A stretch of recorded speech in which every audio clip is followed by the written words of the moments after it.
How's it going, guys? Brett Medlock here. Today, I wanted to show off the PDP Faceoff Deluxe Plus audio wired controller.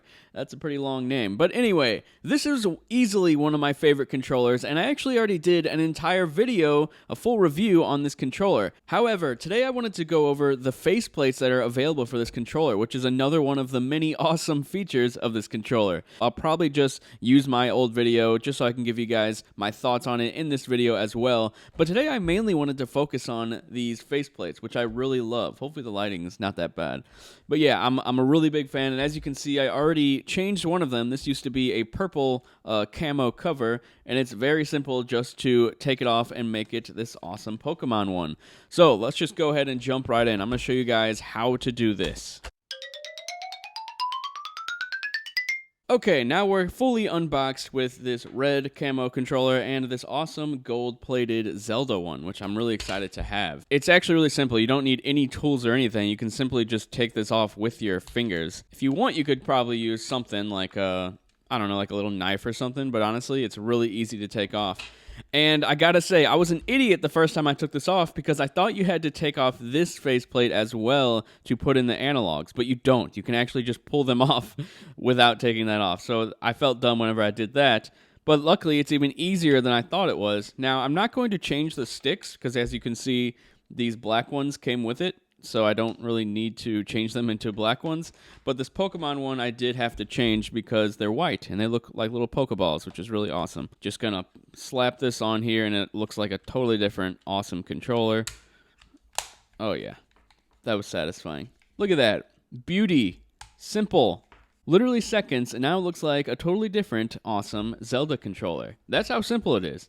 So yeah, this controller, I love, you guys. Like I said, I'm going to just show you my full review on this controller. I love the form factor. I love the weight. You can actually have a headphone jack right here, listen to your game audio, and do voice chat at the same time. It is missing a few key features that you might care about, so stick around for the rest of the video and find out. Thanks a lot for watching. I'll talk to you guys right now in my next video. First and foremost, I want to get one thing across. This controller is only $25, and I gotta be honest, with the build that you're getting, and I mean literally the build of the controller, the quality of it is very nice. It's very heavy, the sticks feel great, the buttons feel awesome, and it's only $25. This is without a doubt the best bang for your buck that you're going to be getting with a Switch controller. Like, I feel like if you were debating before about what cheap Switch controller to get, this is the one. But anyway, shape-wise, this controller is actually really similar to the Switch Pro controller, so if you use that controller already, then this will feel right at home in your hands. But that leads me to my first gripe, which is only a minor gripe that isn't really that big of a deal. The home button and the plus button and the minus button and the capture button are switched on the controller. So if you're ever going back and forth between controllers, then using this one might actually be pretty confusing, because every time I would want to pause the game, I would accidentally go to the home menu and vice versa. This is something you'll definitely get used to if you use the controller a lot, but if you switch back and forth like I tend to do, it can be a bit confusing. But as I was saying before, the sticks actually feel really great. They have this indentation on top of them. Just picture the opposite of the PS3 thumbsticks. There's a nice big chunk taken out of the middle, which I think is really comfortable. As for the rim of the analogs, they feel really similar to the Xbox One controller, which I happen to love those analogs. And on top of all of this, one thing I didn't even bring up yet, with this $25 controller, you actually have back paddles. Now, don't get me wrong, there's not a ton of shooters on Switch, but for the ones that are on there, this controller works perfectly. I've been recently playing Wolfenstein Young Blood, and using the back pedals to jump and pick up ammo has been really awesome, never having to take my thumbs off of the sticks. But don't get me wrong, I have a gripe about the back pedals, and it's that they're actually kind of hard to press down. And not only that, but the angle of which your fingers are placed, they're in a weird spot. So you'll definitely have to get used to having your fingers on the back of the controller in a different spot if you plan on using them. I think this back pedal is what actually adds a lot of weight to the controller, and I personally love really heavy controllers. That's of course just preference. If you like lightweight controllers, then this is one you should definitely avoid. It's really easy to set up the back paddles as well, just pressing the button below the right thumbstick and then pressing the paddle and whatever button you want to assign to it. And it's just as easy to take the buttons off. And of course, there's the actual 3.5 headphone jack. Not only can you hear your game's audio through this, but you can actually use voice chat for games that utilize it, which isn't exactly a ton on Switch, but it is a great feature if you happen to play games like Warframe, Fortnite, Paladins. I think a few more have the feature as well. And I'm not much of a sound guy, but I was playing Ultimate Alliance 3 with the headphones on, and it sounded really great. I didn't experience any sound cutting out or any staticky effects either. You might be thinking, wow, this controller has everything you could possibly need in a Switch controller, but there are two functions that it is missing. First off, it's wired, which is probably a deal breaker for a lot of people. Luckily, the wire that it comes with is pretty long at 10 feet, and my couch is far away from my TV and it still reached. Another thing the controller is lacking is vibration. Now, I'm a big fan of vibration in controllers. I know a lot of people shut it off in the Switch's settings. I just think it helps a little bit with immersion, but a lot of people might not mind the fact that there's no vibration, but I did want to clarify that because that probably is a big deal to a lot of people as well. So aside from it being wired and having no vibration,